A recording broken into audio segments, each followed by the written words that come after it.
Hello and welcome. In this podcast, we are talking about the paper that has received the Best Paper Award 2024 from the International Journal of Translational Science.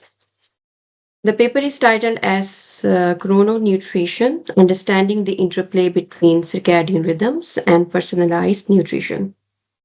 My name is Sadi Anwar. I am Acquisition Editor at River Publishers. Joining with me today is Dr. Mima Geere, one of the authors of the paper. And with her, we also have Nikki Dennis, who represents the journal publishing team at River Publishers. Dr. Geere, thank you for joining us. To begin, could you please tell us a bit about yourself? Sure. I'm a functional medicine physician, and I have a background in clinical pathology and also nutrition. I trained in nutrition before I went to medical school. My purpose is to bring the knowledge and wisdom from the nutrition sciences and also traditions like Ayurveda and start to implement this into clinical care and clinical practice. Thank you for that nice introduction. With that, I would like to ask Nikki, could you please start off with a short overview of the journal, its mission, and the kind of research it publishes?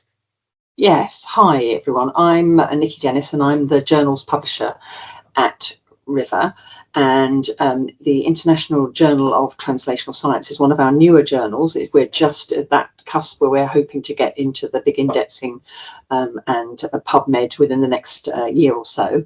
It's one of our ones that we're very most proud of, actually, because we've started it and we've managed to attract really high quality contributions from around the world.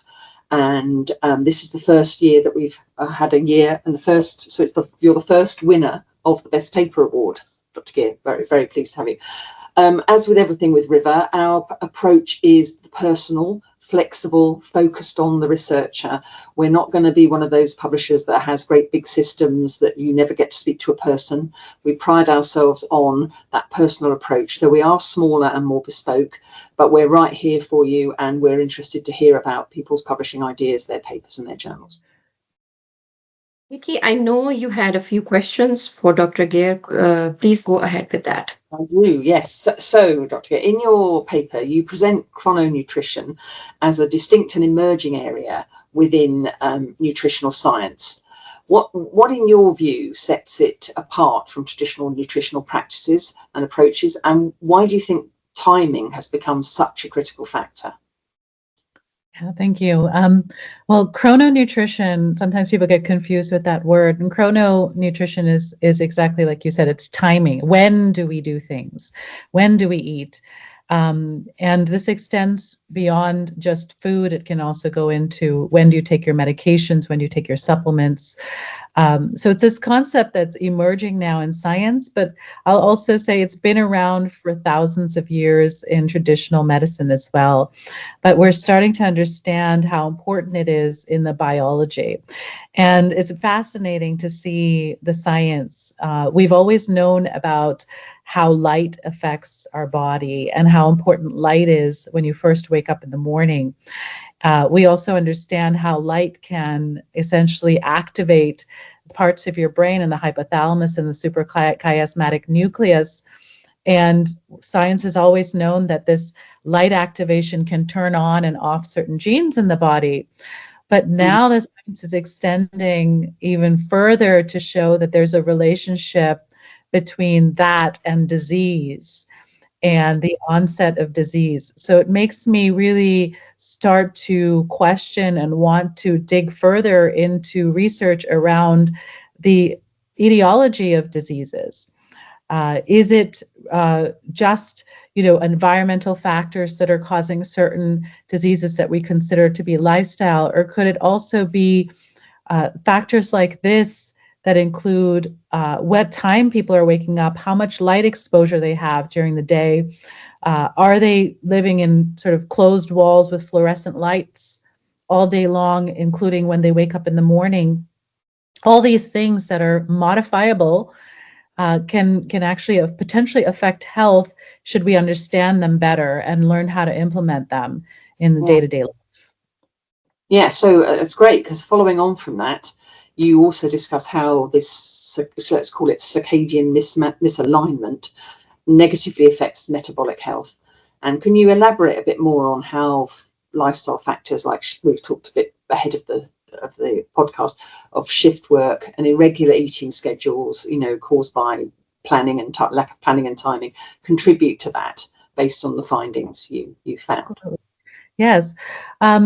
So, one of the things that people often worry about nowadays, especially, is travel. When we look at the science, it's showing that metabolic diseases like diabetes, like high blood pressure, cardiovascular disease actually increase when you have something called social jet lag, which is essentially times where you are on a different schedule during the course of, let's say, given a week or in a month, where you are following a certain time schedule of sleep-wake cycle, and you switch to a different time schedule, even if it's a few hours, that switch itself can cause a disruption in these metabolic pathways, potentially leading to disease. Yeah, that's amazing. Yeah, so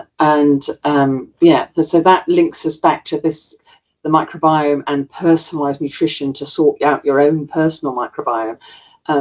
Plus this context of circadian rhythms. So how do you envision Chrono-Nutrition being integrated more into these personalized dietary plans? Will we have apps that tell us you should be eating now, you need to eat something now, with this combination of protein, fat, carbs? Yeah. Yes. So, I think we need to start by understanding more of the science. And what we don't yet do in science is we don't necessarily have good ways to measure nutrition.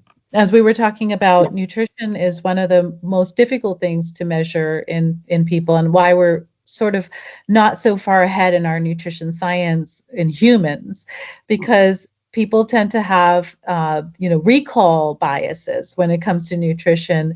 They tend to feel like they're being judged, or they forget what they've eaten. And so technologies that are able to support the ability to record what people are eating, or sensor devices that can help us understand the composition of different foods, or we're talking about AI and OCR technology that can actually take photos of our food and interpret what's in it, are just different ways to make it easier for us to do some of these observational studies. And honestly, people are very interested in this data as well. People want to know what's in their food and what they should be eating and how they should be eating. But we currently, our recommendations are very generalized.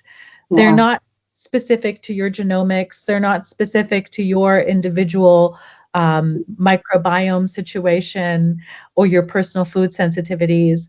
And so we have a lot of progress to make when it comes to research and starting to learn how to measure and implement these changes in the real world. Most people don't have that understanding and that training. So we need to train our physicians on this type of nutrition, the personalized nutrition, the precision nutrition, like we're talking about. And then also, encourage them to start to do some of the research with us so we can measure how nutrition is actually impacting disease.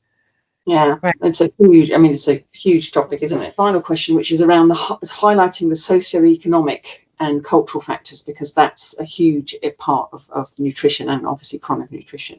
And given our focus, this journal's focus on translating research into practice, what we eat, how do these factors affect that application of your findings?